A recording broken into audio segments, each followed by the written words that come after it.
Hello and welcome back to the Napoleonic Wars podcast and a special request.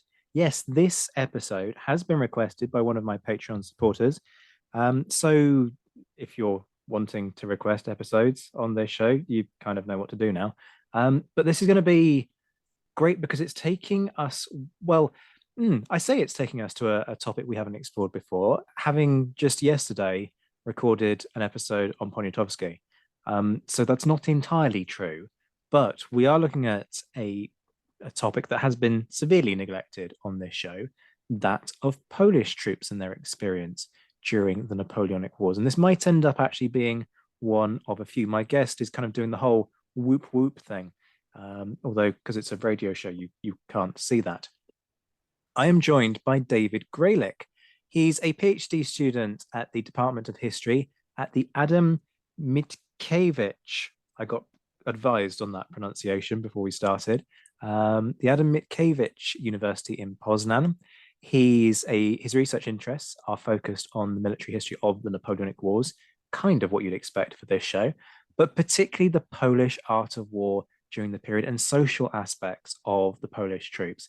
And he's currently writing a PhD thesis on the officer corps of the Duchy of Warsaw Army, having been awarded a scholarship by the Fondation Napoleon in 2021. Dawid, we met a few months back at the War and Peace Conference. Great to see you. How are you doing? Welcome to the show. I'm fine, thank you. Thanks for having me. It's a great honor for me. Oh no, it's an honor. This is the this is when you know people are trying hard to be nice to you, when people pretend that it's an honor to be on this show. The honor is mine, believe me. I'm not going to actually start with the first question because when I sent you the notes for this, you said, yeah, the questions are fine, but you've called it the Grand Duchy of Warsaw Army, and that's wrong. And you were very kind not to call me an idiot. But then I sort of delved a little bit deeper and realized that in some respects I had been an idiot, but quite a few people seem to make this mistake on occasion. So let's start with the ultra basics, which seemingly the host can't get right. Why not Grand Duchy of Warsaw? What's the distinction here? Yeah, first thing, to be honest, I was completely surprised when I saw the name Grand Duchy in the file with proposals of the issues we would be dealing with today. But after a while, this feeling passed as I realized that the problem with this state name keeps appearing in the historiography.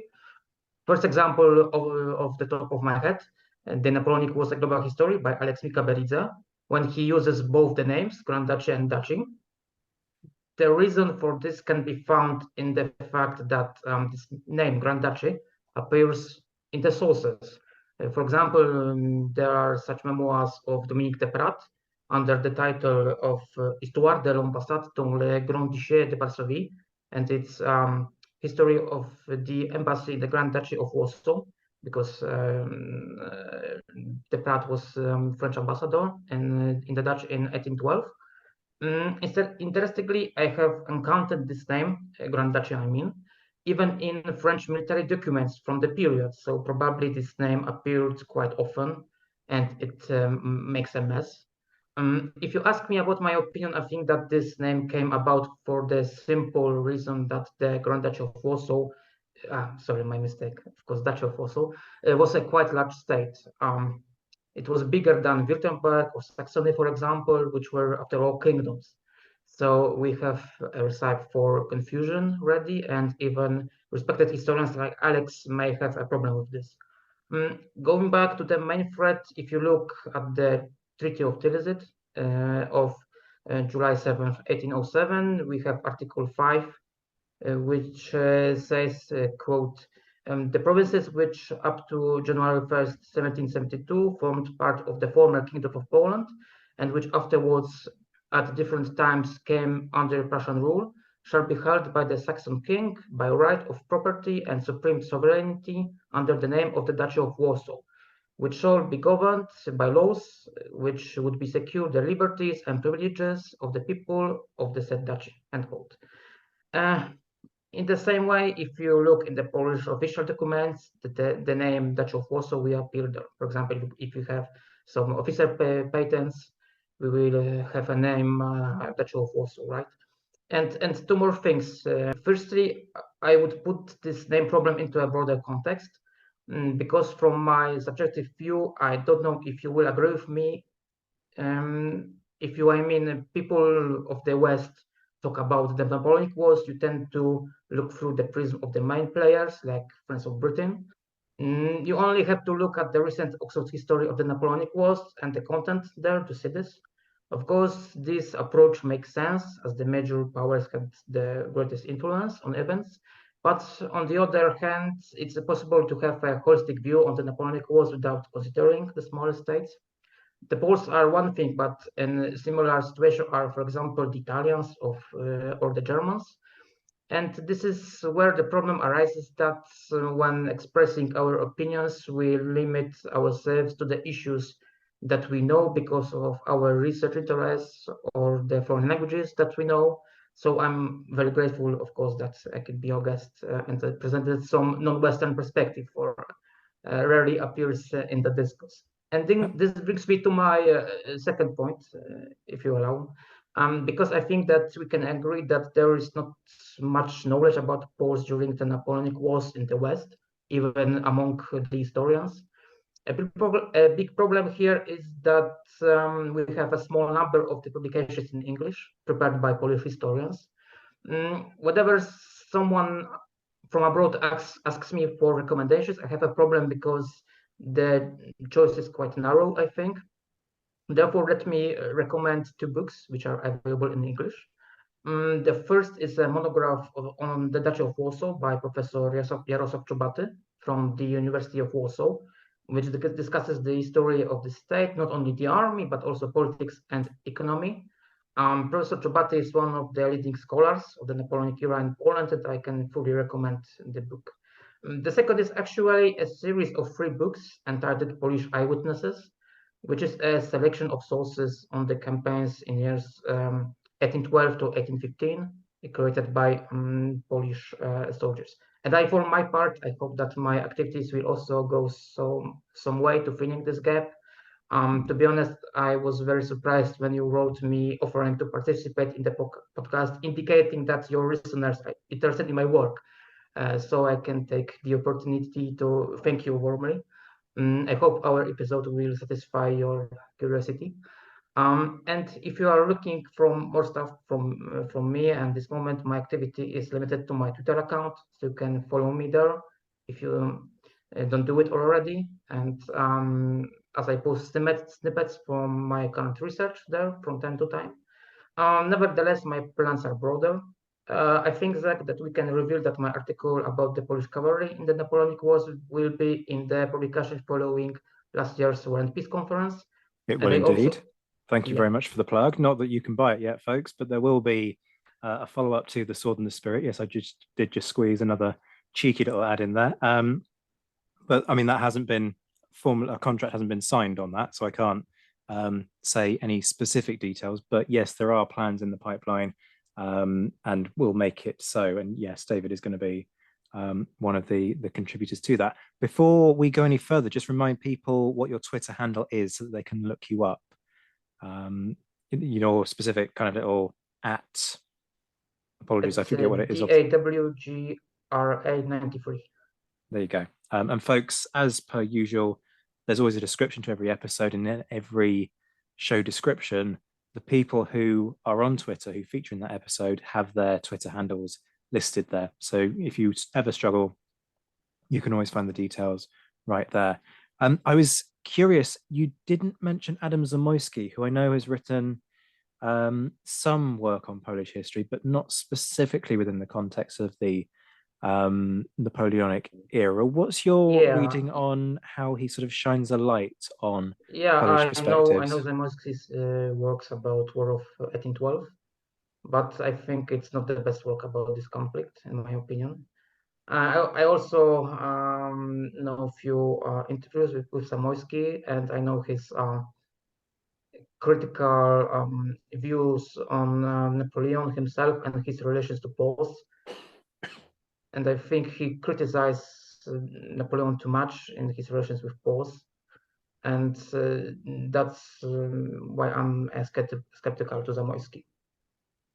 That's entirely fair. I also love the little bit of drama when somebody turns around and goes, "Yeah, but you know what? I don't entirely agree." I love that. That's what history's all about. It's not a case that it's a one size fits all and anybody's got any handle on the truth. We all just kind of do our best and come to our own conclusions and fight it out in a good natured way amongst ourselves. I want to ask a little bit about the terminology as well, because up to a certain point in history, Krakow is sort of the beating heart of Poland, certainly as far as I can make out. So why the terminology? I mean, and Poniatowski, he's buried on Wawel Hill in the cathedral there, and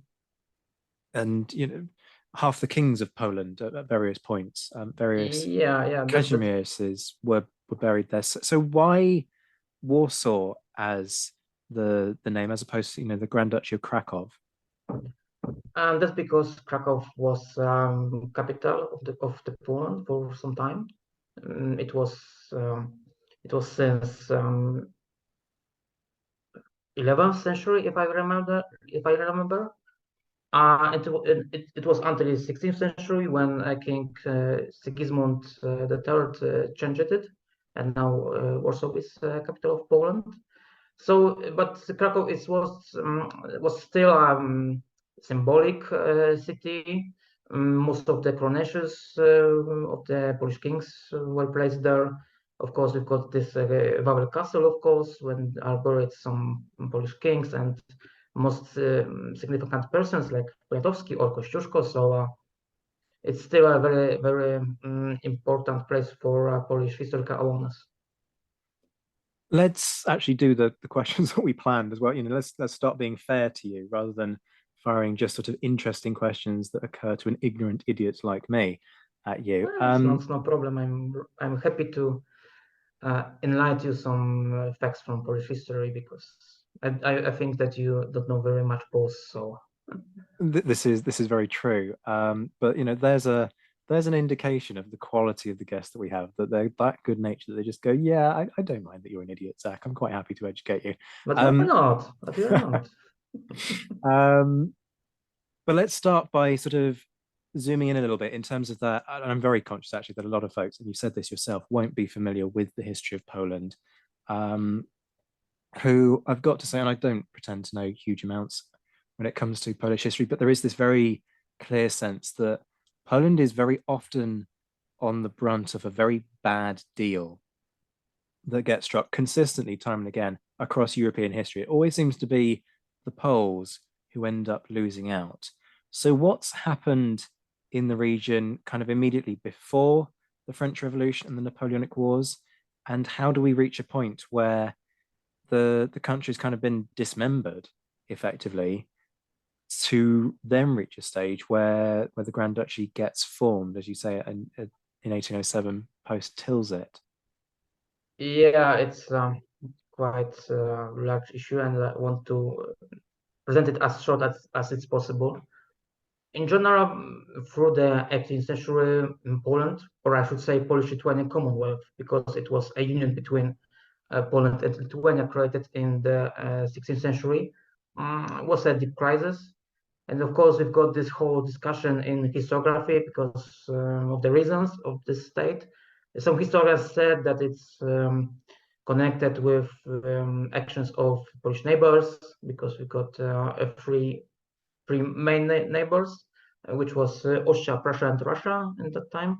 And our fourth neighbor was Ottoman Empire, but it wasn't a very strong state at that time. And the state had this policy to not allow to Poland be strong, and they have their own interests in Poland. So and also this is other case that they've got the favor because of the Polish regime, which was at that time.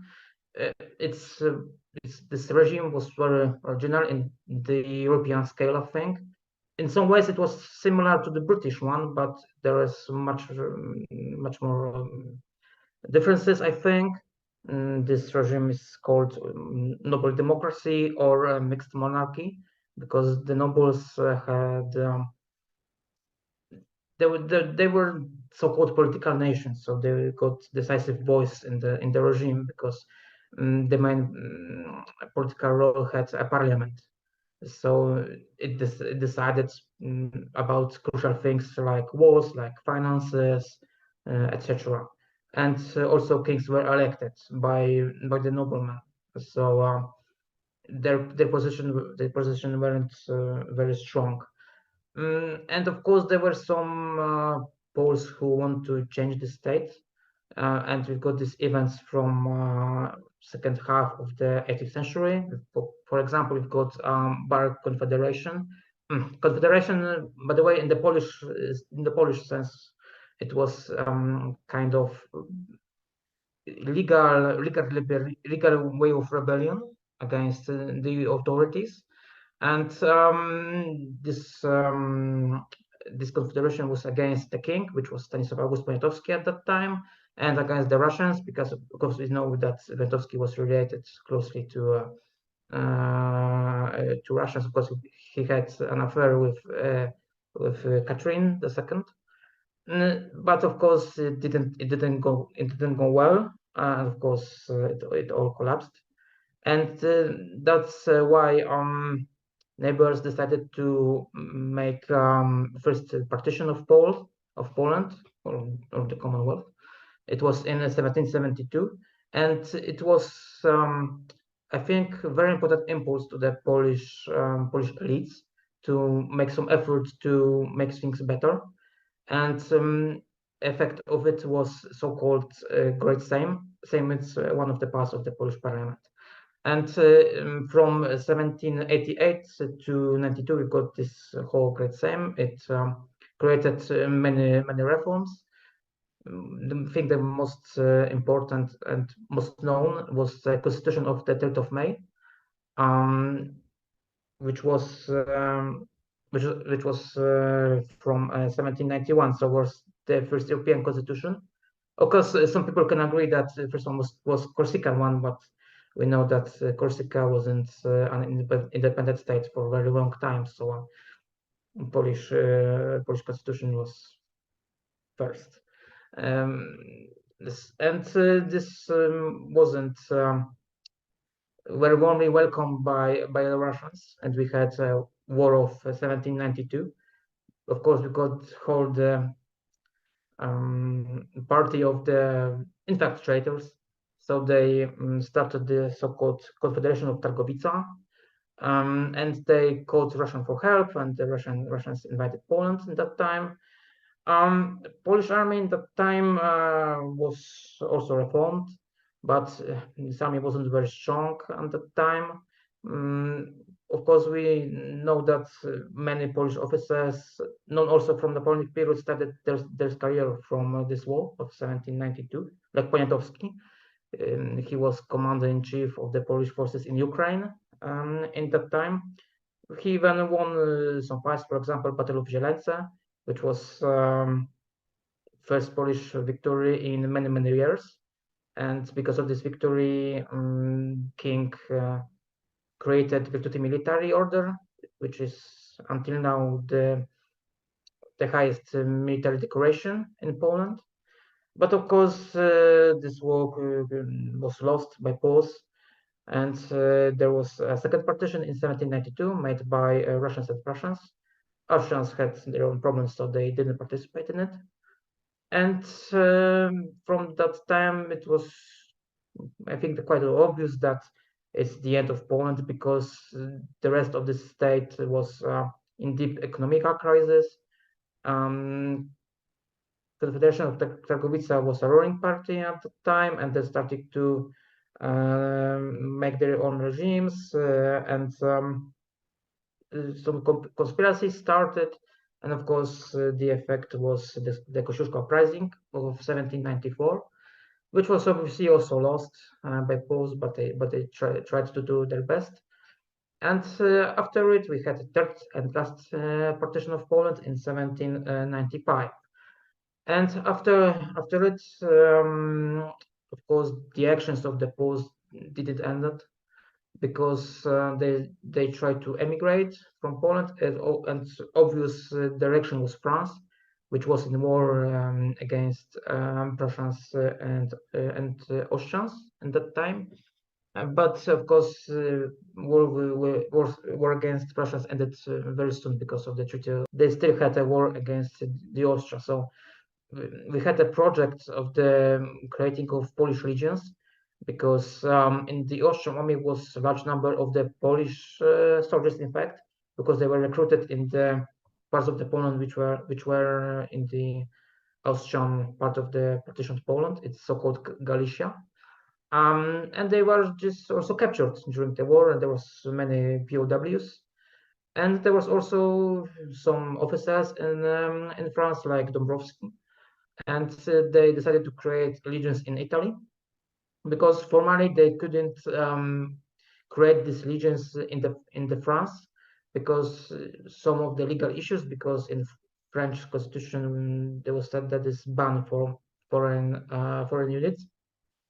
And that's how Dąbrowski met Napoleon first time, because of course Napoleon was commander-in-chief of the army of Italy in that time, and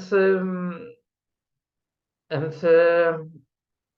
during their first meeting, Napoleon thought that Dąbrowski was some kind of government agent, but their relations were better and better, and finally the legions was created, and they fought in Italy, mostly because we've got also this Cabo Forno Treaty and so on. So Poles were fighting in Italy mostly. And after Napoleon left and went to Egypt, of course, Poles stayed in Italy, and of course we've got this war against Second Coalition, and they fought against Austrians and Russians. So their purpose, obviously, and they have heavy casualties. In the meantime, there was creation of the second legion. It was so-called Danube Legion, created by General Knaziewicz, and he fought in Germany under General Muro, and they got big influence of the campaign of 1800, for example, in the Battle of Hohenlinden. But of course, this all ended in the Treaty of Luneville in 1801. And of course, the Polish question wasn't the case in the negotiations, and the Poles were very unhappy because of it. And there was massive resignation, especially from officers. They massively left, and mostly came back to Poland, Polish lands, and they settled there. But most of the many soldiers just stayed in the units, because it was, just a way of living for them. And there was incorporation of because of this was also reorganization made that time into three infantry regiment and one cavalry regiment, and two of them was incorporated into the French army and sent it on San Domingo. So we've got this San Domingo campaign, of course, with heavy casualties, and if I remember, only 700 Poles came back from almost 3,000 men. So casualties were very high. Interesting thing is that there were some deserters which decided to fight with the Haitians. And in the first Haitian constitution, there is an article that no foreigner could have a citizenship of the Haiti Republic, with two exceptions, Poles and Germans, because there was deserters from that nations. And so, of course, we've got all community in Haiti nowadays with Polish ancestors. There was even a document about them made by Polish television some time ago. So if you will go on Haiti someday, you can find Haitians with Polish names, and won't be surprised.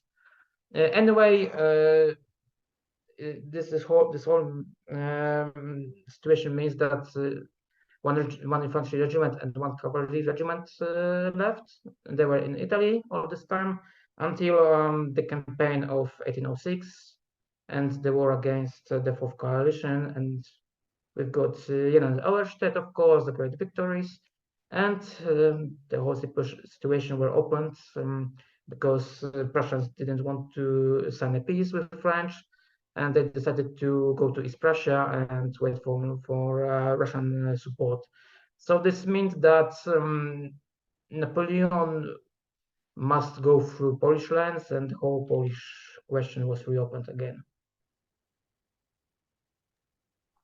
And as we know, come 1807, you have the creation of the Grand Duchy. We'll talk about the challenges that then followed in terms of raising an army in just a second. But I'm curious because you are an expert on this, and it's rare for us to get the opportunity to talk to somebody who knows about this in the depth that you do. Um, what, how, how big a factor is the creation of sorry, not the Grand, did I just say the Grand Duchy again? You are entitled to shout at me if I get it wrong. The creation of the Duchy of Warsaw. How big a factor is this in the negotiations? Because we talk a lot about how it meets Napoleon's sort of inverted commas strategic aims in that it creates a barrier against the Russian Empire. You may beg to differ and may see this as something that actually was much more of a kind of a positive thing that Napoleon was seeking to achieve here. But equally, the Russians don't want this. They're very content with the fact that they've managed to annex large chunks of Poland or the Polish-Lithuanian Commonwealth, and the creation of this new state doesn't really kind of suit their geopolitical aims. So how contentious a problem is this? How big an argument do they end up having over the creation of the Duchy of Warsaw? This question is very difficult, and we've got so many threats in this one. In general, I think that the Polish question was one of the most important cases in the Napoleonic Wars in general, because it was very complicated, because we've got all this interest of Poles, of course, but also French and Russians, and in some way Austrians and Prussians. And for Napoleon, it was some kind of trap, I think, because in the one way he knew that most of Poles were loyal to him, with some exceptions. Maybe we will talk about it later. But anyway, they were his. In fact, they were not. Let's say the Poles were the most loyal allies of Napoleon. They stayed with him from the time he was a general until his very end and Waterloo. We got this scene even in the Bondarchuk's movie, the Charge of the Polish Chevalier. Anyway, I think that for Napoleon, creation of the duchy was very comfortable because it was I don't know how to say it. It was a very it was his ally in the Eastern Europe. So in this whole sea of the states, which was very unhappy because of the Napoleonic status quo in Europe in that time. So he decided to give the Poles their own state, but he didn't decide to recreate whole kingdom of Poland because it would be one move too far for him.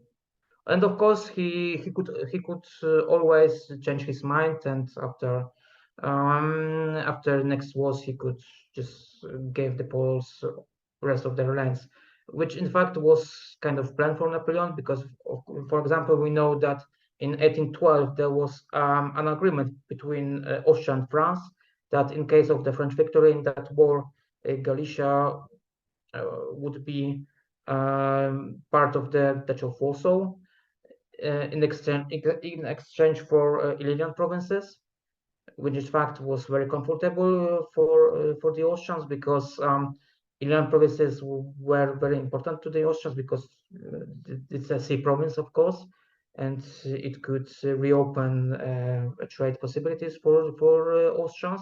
And on the other hand, Galicia was very very poor region. The economy of that region wasn't very good, so it was just balance for the oceans.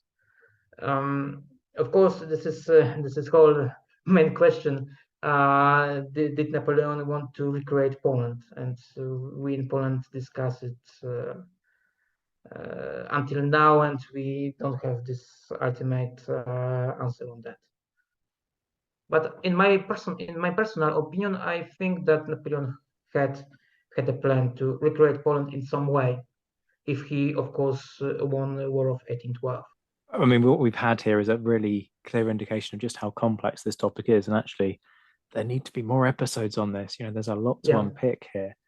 there is so much threats in this, and it's just so unknown topic. It's a lot of threats we can say about. Absolutely. We should, I suppose, start talking about the questions that I actually gave you and be fair about this. Let's talk about the stuff you've had the chance to prepare on rather than just grilling you about what is an incredibly interesting topic. When it comes to 1807, suddenly the Duchy of Warsaw needs to field an army. That's an expectation that's laid upon it. But that's not an easy task. So give us a sense of what those challenges were, first of all, in terms of trying to put this force together. In fact, the army began to be organized even before the formal establishment of the Duchy of Warsaw, as it took place from November 1806. So the time where French entered the Polish lands, because of course we got this Nabrowski case that he came to Berlin because he was in Italy for some time, and he was asked by Napoleon to came to his general staff. And of course, there was some negotiations. Napoleon wanted to know a little more about the situation in Poland, the society, elites, economical situation, of course, geographical situation, and so on. And of course, he needed a Polish support in two ways. Of course, in the way of gathering supplies for the French, because of course we've got this campaign in the autumn and winter, so in tough situation, because of course we got this colder months. And on the other hand, we got of course the Polish soldiers, which could be very useful for the French, because got this whole theater of war in that time, which was split in fact, because we got, for example, Silesian theater of war with this whole Silesian fortresses like Wrocław, for example, which were in fact a big issue for the French to capture all these fortresses. We got Western Pomerania, for example, and Siege of Kołobrzeg, legendary for the Prussians. They used it in their propaganda, even in the World War II, because it was so famous in that time. And of course, we've got this main theater of war in Eastern Prussia, of course. And of course, we've got this whole problem of the French losses, of course, and both, of course, the known their own lands and so on. For example, that's why there were so many Polish officers in the French staff in that period, for example. So we got a whole group of the Polish officers which started their career in the French staffs. They were at the camps of the marshals and so on. And in fact, this creation of this army was, in fact, a very big problem, because the army was organized on improvised basis in a country largely destroyed by war, not only by military actions itself, but also by the behavior of the French. and in this situation, I always saying about memoirs of the Jean Rochefoucauld. He was an officer of the Imperial Guard, and he wrote something like that Poles aren't civilized nation because they run away and they don't want to give us supplies. And Germans, they are civilized because they're staying in their villages and they give us all things we we need, but Poles no. Poles just run away, and we need to supply on our own. And of course, the main problem was, of course, lack of money, because when you are thinking about Polish army, you are saying lack of money. It was a Polish problem, and it is still a Polish problem. It's a Polish problem.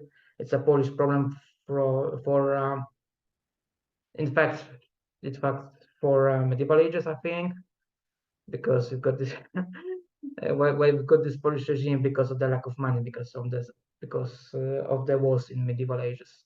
Anyway, so Dąbrowski, which was main organizer of this army at the beginning, in fact, he had to turn to the aristocrats. He reinstalled the function of the chief of regiments, even though this function no longer existed in the French army at this time. By the way, this plan worked out badly because some chiefs didn't want to fulfill their duties, but there was also a group of fierce people, and they became very good officers like Prince Antoni Sułkowski or Count Mierzejski. And of course, there was a problem with civil administration, one that it had to be changed from Prussians to Poles, and two, that the civil authorities weren't always willing to cooperate with military authorities. In fact, these two authorities were in conflict, and it was a problem through all history of the duchy, in fact. And of course, we've got several different problems, like lack of trained officers to act as instructors, because Napoleon blocked the arrival of the remains of the legions, which were still in Italy in that time. And that was because Napoleon didn't want to give large influence for people from that units, because he thought that they are Republicans, and of course Napoleon didn't like Republicans, and he didn't want to create a situation when he had coalition army, but with officers which weren't agree with him.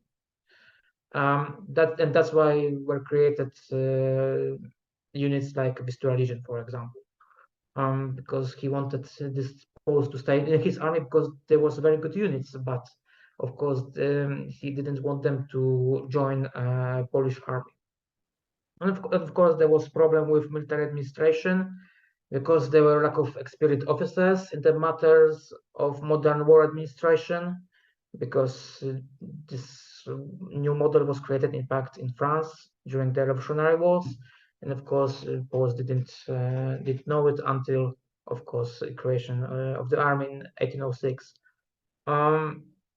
Anyway, in one letter, one general reminded Dąbrowski to appoint officers with past intelligence as majors and quartermasters, who were the only ones familiar with modern administration, in fact.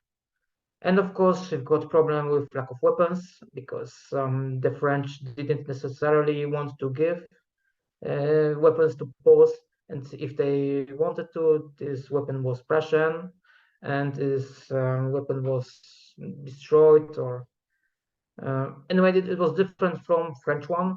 It created a few problems. For example, we've got different loading of these two types of carbines, and of course, this Prussian carbines wasn't very popular because they was just crap. Let's say it. And as both had some issues with this weapon, but this weapon was changed through the history of the Duchy, and before the Russian campaign, they mostly had French weapons. And the last thing, which was obviously a political issue, that the situation wasn't very clear for many Poles, because Napoleon didn't give the Poles any guarantees. So this was a problem mostly with negotiations with aristocrats. That they wanted to have a guarantees that Napoleon reestablished Poland, but he didn't want to do it. Of course, because he wanted to have free hands in negotiations with Prussians and Russians. So aristocrats were very skeptical. One example is Poniatowski, because at the first time he didn't want to join, in fact, the army because he wanted these guarantees. But when he got the information that Dąbrowski will be the commander-in-chief, he changed his mind because he didn't want to be under Dąbrowski's command. And that was a creation of the conflict, but we will talk about it later. I mean, that's a lot of problems, right? And you've Yeah. talked already about, this sort of this stigma, this negativity that's thrown at the Polish, that they're not, inverted commas, civilized. So does anyone really have any expectations of this force being able to do much? Or does it just kind of get dismissed as this is new, it's an untested body of troops, they can't be relied on to do anything because xenophobia means that the Poles aren't regarded as being up to much as people, from the sounds of what you've said there. Is that kind of the attitude when these units first sort of start to parade and people are looking at drafting them into armies to fight as a force? I think the expectation was high, and there were high hopes in relation to the army. It was the first attempt to regain independence in 12 years. I think they were also still vivid memories of the battles of 1792 and 94, where Polish soldiers usually fought very well. So the expectations were very high. The bigger problem was the back of the front, because the enthusiasm was greater than the actual realization of the situation. People didn't realize the scale of the difficulties involved in creating the army from scratch, in fact. So despite the initial euphoria, there was a problem quite quickly in obtaining benefits for the army, like I said before. So, I mean, that's really interesting that the mood is optimistic amongst those who are sort of signing up. Do we know much about those who did sign up to serve? Do we have kind of records that, and this is essentially, I guess, an archive question, what survives about these people so that we can start to look at who they were and what they did? Yeah, that's the case, because we know very little about the soldiers due to the lack of sources. Because it's one thing, because there is, in fact, the impossibility of doing comparable research in many areas in the case of the Polish army of the period. For example, if I'm saying, for example, your research, I'm just very curious, and I also not maybe not complaining, but I just know that I am not able to do similar research to the Polish army. To establish the demography of the army, we've got only one regimental book which survived. It was a book of the 17 infantry regiment, if I remember. This regiment was created in 1809, so it wasn't an old regiment from this first regiments which were created in 1806 or 1807.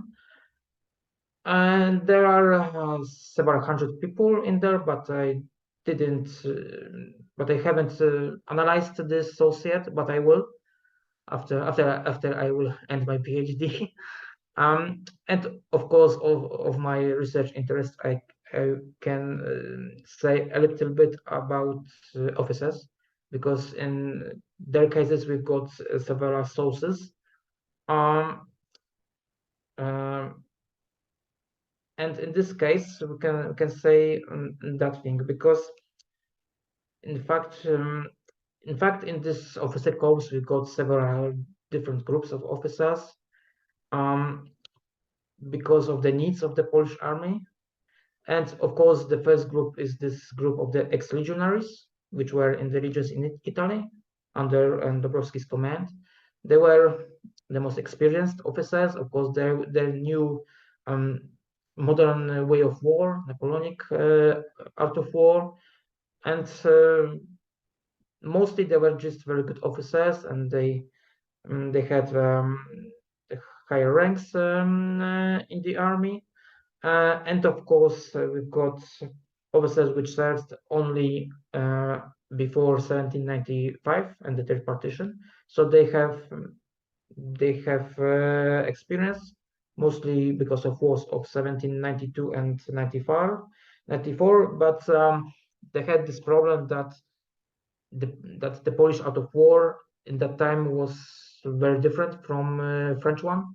So they have some problems. For example, when they had to train the Polish soldiers, because regulations for the infantry mostly was very different from the Polish one, and of course it created some problems. And we've got the third group, which were officers who served in the foreign armies. They were mostly officers which were in armies of partitioners of Poland, so Prussian, Russian, and Austrian, because it wasn't like that there was a boycott or something of the foreign armies from the side of the Polish, mostly noblemen. No, they just were mostly. It just was a family tradition that there was a military service in these families, and of course, situation when we had a few sons in the family, one of them mostly went into the army. So we had several officers in this army, but the scale. There's problem with the scale because of the lack of resources, not only from the Polish side, but also, for example, from Prussian side, because we've got this problem that German archives were destroyed mostly in 1945. And we've got two another groups, which were one was a group which concerned officers which were promoted in the duchy. So, for example, they served from the private and they became officers. But from my experience, I can say that they were promoted very quickly because it was situation like there was a noble. He joined the army and he was a soldier for a couple of weeks. Then he was promoted to the, I don't know, corporal or sergeant, and he was this NCO for a couple of next weeks or months, and he became an officer because there was a need of the officers. And the last group, I call them rookies because this was a group which concerned the people which were officers when it was their first rank. The officer was their first rank in the army. It was quite weird situation, but it was normal in the Polish army in that time, which of course this was the Polish army hadn't enough officers to fill the gap of the officers. So we have the situation where that Napoleon said, okay, create me army of 40,000 men, but we hadn't got enough officers to this number of men. So there was a situation like we got a nobleman. He said, "Okay, I give you some money for the army, and in exchange, you will have an officer rank." There was even a situation where when people became colonels because they financed whole regiment. It's just like the British Army, isn't it? Yeah. I mean, we Brits do that very, very well during this period. You want to buy your colonelcy, just raise a regiment, just fund it out of your own pockets. But let me ask a question. Did they really were commanders of this regiment? Well, this people? Is you're at a transitional moment because in Poland they were really commanding their regiments mostly. In the British system. You've got there is this phenomenon of sort of the honorary colonel. It's usually the lieutenant colonels who end up doing. I mean, you've got a complex system in the British Army because you've got first and second battalions, but for all that you've got first and second battalions, actually both battalions end up acting autonomously, and the original concept wasn't that they would do that. But yes, yes, you do see probably more, I would say, in the 1700s, sorry, rather than the 1800s. But you do see people who just bought their their way in,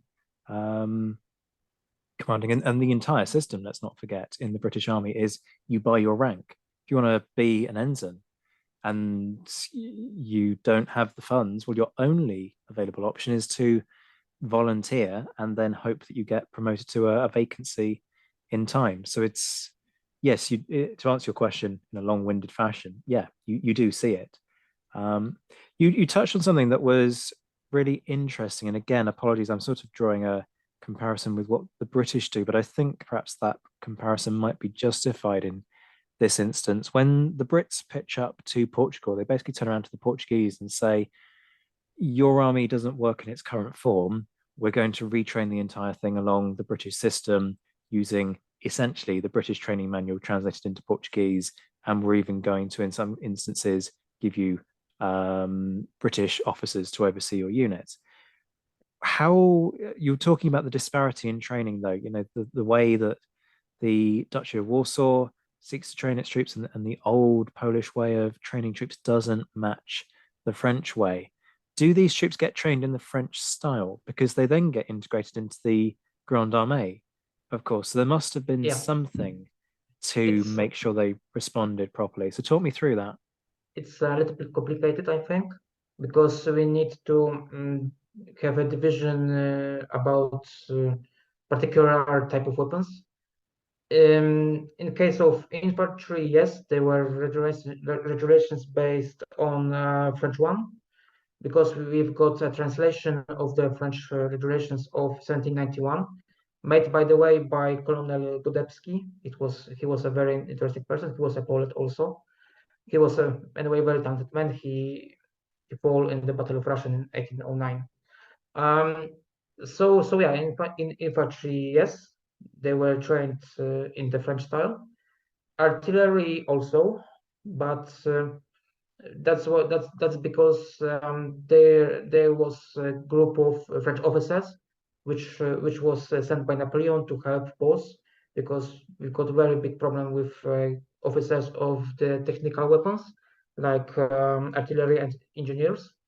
So we've got this group with, for example, Jean Mallet or Pierre Bontemps or Jean Pelletier, which were promoted in the Polish army, and they stayed in the Polish army. For example, Mallet is a very interesting person because he Polonized himself, because he thought that Poles are okay, it's good people. Let's stay here. So he even changed his name, but it was after 1815, because he stayed in the Polish army after the Napoleonic Wars, and he named himself Malecki. So it's name in more way in Polish, of course.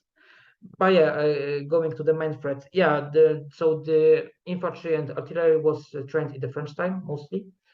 Cavalry is a big issue, and it will be considered in my article.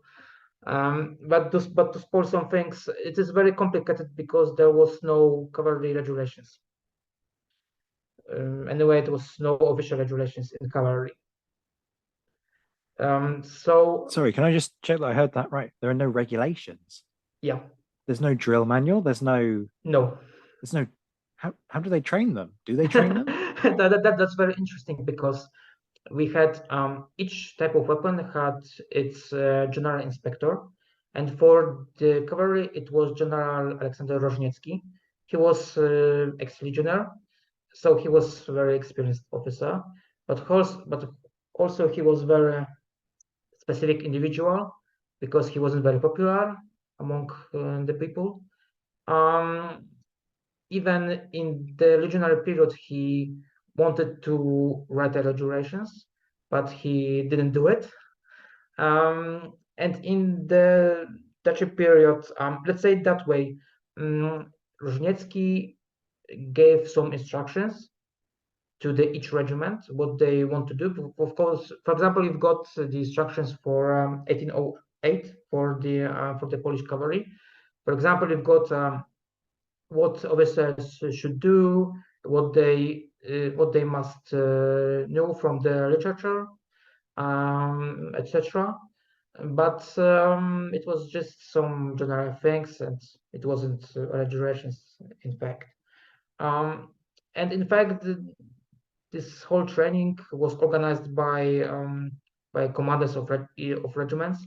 So this level of training was different in every regiment. So if the regiment had good commander, they were good trained, but in another situation there was a big problem. So on the other hand, we've got some brave Polish cavalry, great charges, great maneuvers, and so on. But on the other hand, we've got a very, very big problem with some regiments, especially that we've got this whole problem with some kind of for example, we've got a problem with got an information because during the wars because there was no redress on reconnaissance made, so there was some of literature based on it to in fact train the officers, right? And in this particular thing. And other thing is strategy and tactics, because when we analyze the campaigns of the Polish army, we can see that it's much different from the Napoleonic art of war. For example, if we analyze War of 1809, we can see that is more war in 18th century style, because we've got this first main battle of Russia, but after this battle we got more maneuvers and skirmishes, minor battles. So of course commanders like Poniatowski and Dąbrowski, they knew all the things about the Napoleonic way of war, but they were trained in fact in the ancien regime style armies, and their way of fighting was connected with this way of training that they had, in fact.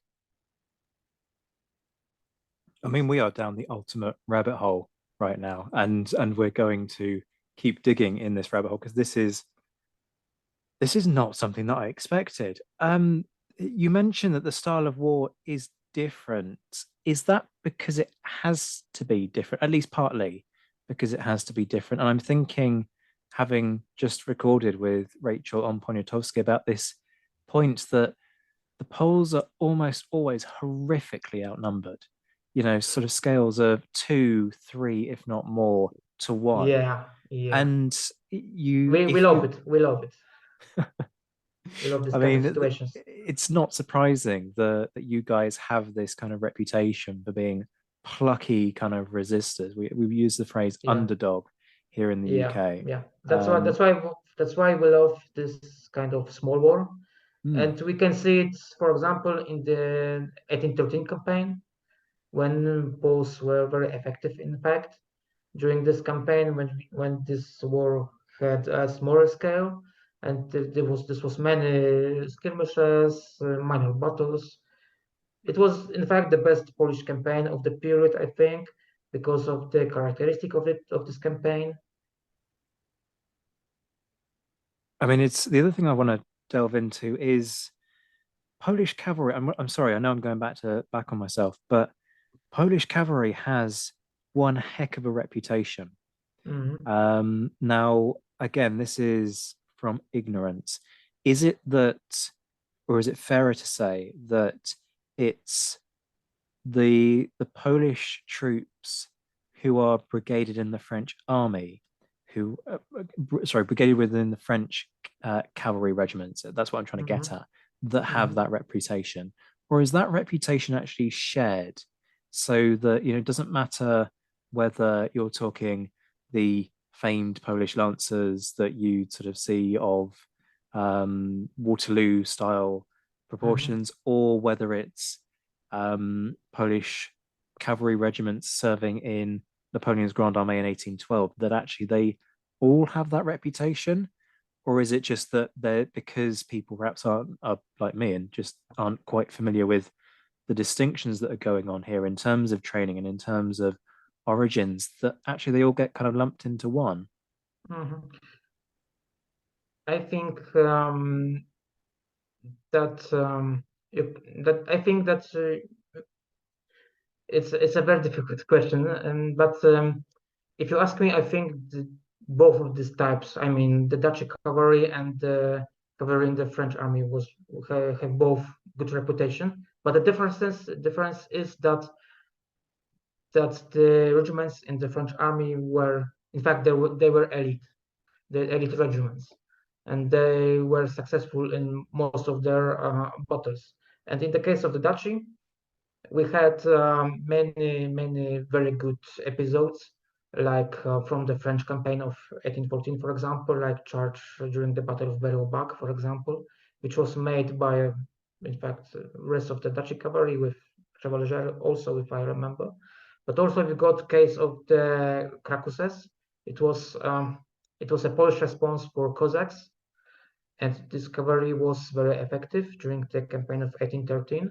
And even Napoleon was inspired by these units, and he created éclaireurs in the French army. It was all inspired by Poles. Of course, we've got some episodes from different campaigns, like War against Austria in 1809, and from the Russian campaign also. But also we've got some heavy losses made by Duchy cavalry. From the same Russian campaign, for example, we've got Battle of Mir from July 1812, which was a very big defeat of the Poles made by Russian cavalry. It was a battle of two cavalry units, Polish and Russian. And we've got also Battle of Romanov, which was also a big defeat of the Poles. So of course, I think that both of this kind of cavalry have good reputation, but of course, the scale of this win ratio was different from for cavalry in the French army and Dutch cavalry.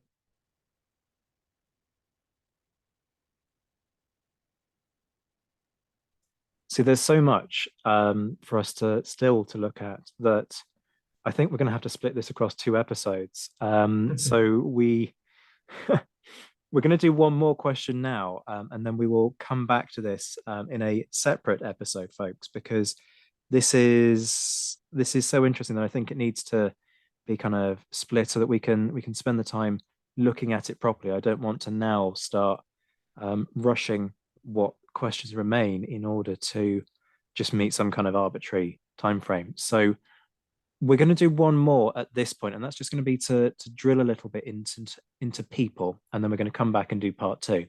So we often focus on Poniatowski. We just have focused on Poniatowski in the previous episode to this one. But what about other senior figures within this force? And you've alluded to them already. I'm interested not only in who they are and what their stories are, but also what are they like as individuals, as people, what's their character like, and what are they like as leaders? Because you've made this point that you get all kinds of people who end up in this position, people who serve as a member of the rank and file for a matter of weeks, and then suddenly they're elevated to officer. You've got other people who buy their way in. So, I mean, the obvious potential answer to this is, well, there's a mix of them, but just give me a sense of, on balance, what are these people like? How effectively do they lead? I think that the group of generals was also heterogeneous, because of course we've got this group of the old generals like Poniatowski, like Dąbrowski, like Zajączek, but we've got also a group of new people which were promoted. even from this rookie group. For example, we've got Prince Sukovsky. He was a very interesting person because he became a general in the age of 25. So he was very young, in fact.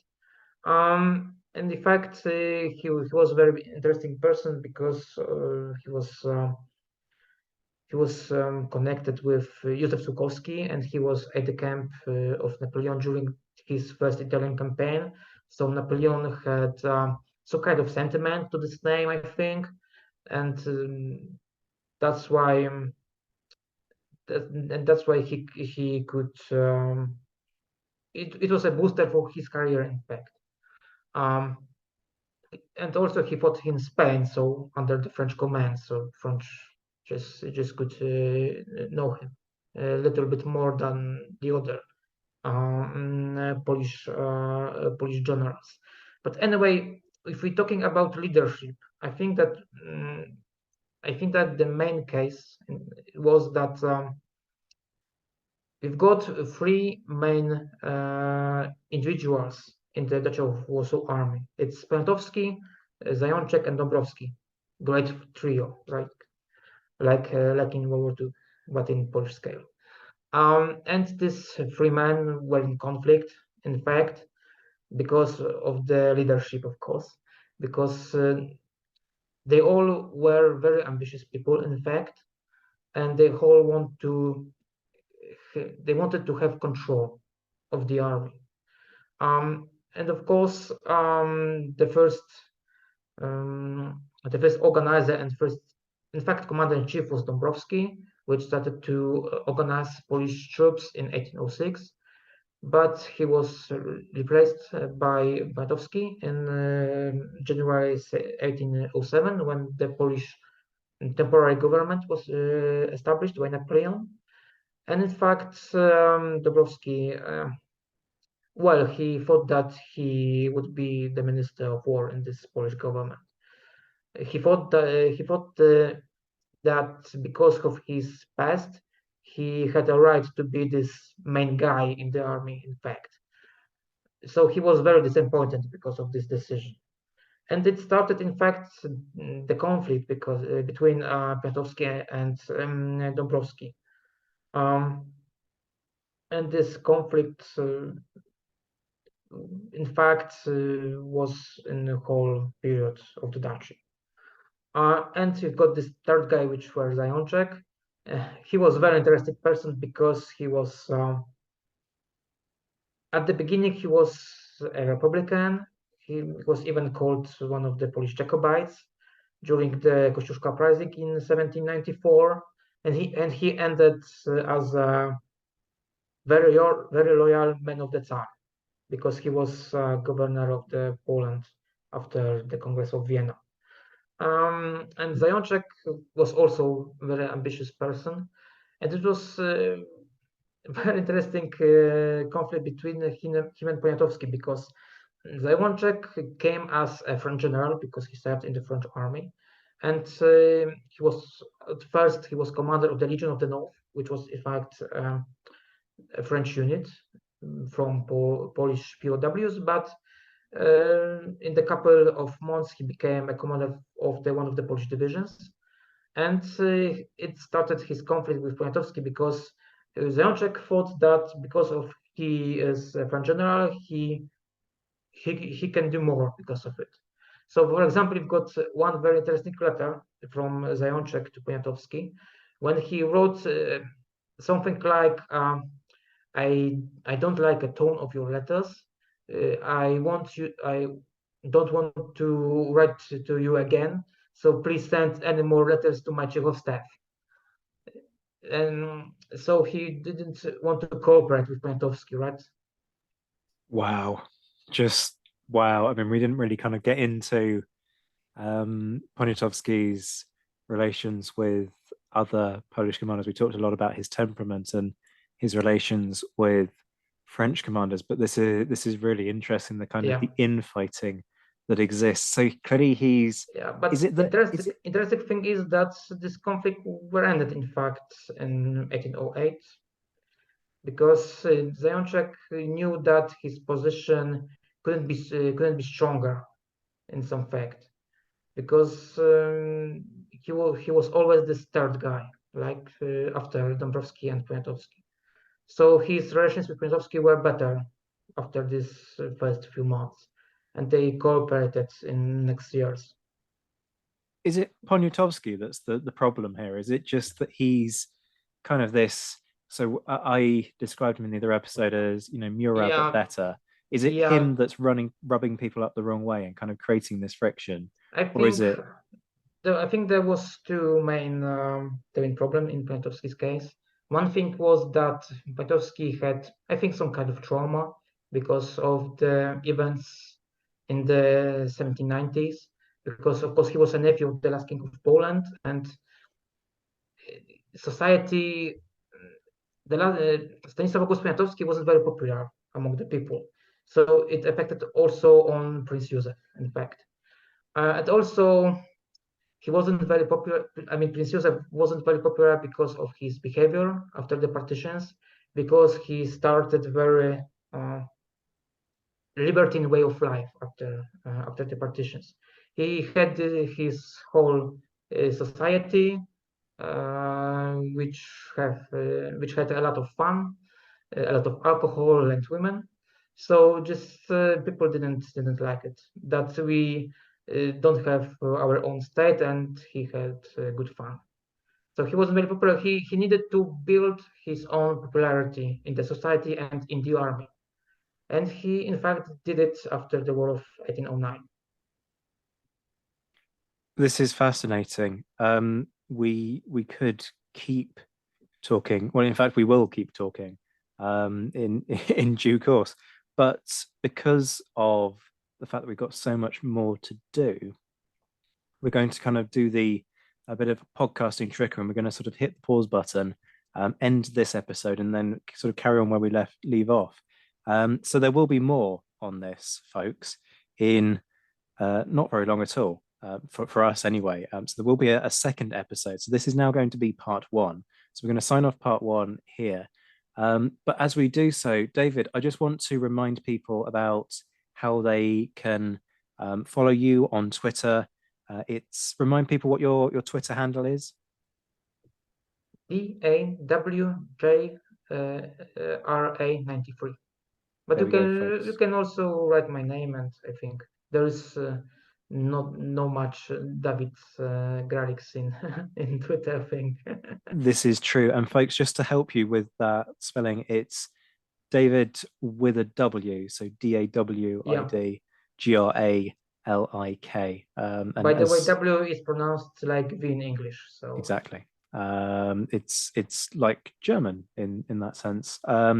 So, or at least how German should be pronounced, not the Americanized yeah, yeah, German version. natürlich. Yeah. So we will be back shortly. David, thank you so much for part one. This is fantastic. And we'll be doing part two in just a moment. Thank you very much. Folks, if you've enjoyed this show, please do me a favor. Head over to Apple Podcasts or Spotify and leave a 5-star review. If you're not a regular listener, remember to hit that subscribe button so you can find your way back. All of those things are incredibly powerful in helping this show to reach a wider audience. Much love, as ever, to all my Patreon supporters. Shout outs to my mentioned in Dispatches patrons Rob Griffith, Brendan Teeling, Beatrice de Graaf, Lynn Dawson, Jamie Kingston, Lucy Tatner, Jim Deary, Josh Keeney, Colin Fieldhouse, Stephen Coulson, Jim Getz, Stephen Gillen, Hugh Brennan, Alistair Campbell-Grieve, Andy Meakin, Mark Anscombe, Rob Coughlin, Bruins Girl, Noah Fink, Mark Trowbridge, Miles Reedy, Nick Overland, Graham Goodwin, Chris Pramas, Anthony Gumbau, Anonymous American, Martin Pisani, James Fluick, Natasha Hobday, Rod Schwager, Chris Kimball, Gary Dennis, David Gralik, Ted Andrews, David Milinski, Richard Anderson, Arthur Forgy, Sam Moore, Wyatt Pollock, Carol Dixon Smith, Roland Shark, Giovanni, Jean-Baptiste Merlon, and Darla Vincent. And the Admirals, John Haynes, Ryan Diamond, JC Kaiser, Bob Burnham, Mike Guest, Liam Telfer, Todd and Ned Campbell, Rachel Stark, Mark Duckers, David Maxwell, David Priest, Graham Callister, Sean Sullivan, Stephen Ashworth, Dan Hazelwood, Kate Walcombe, Clemens Beman, Charles McKay, Reto the Sci-Fi Fan, Tim Day, Mark Chestnut, and Jason Morn. I'll be back very soon, but until then, I'm Zach White. This has been the Napoleonic Wars Pod. Take care of yourselves, my friends. Stay well, stay safe, and as always, thank you for listening.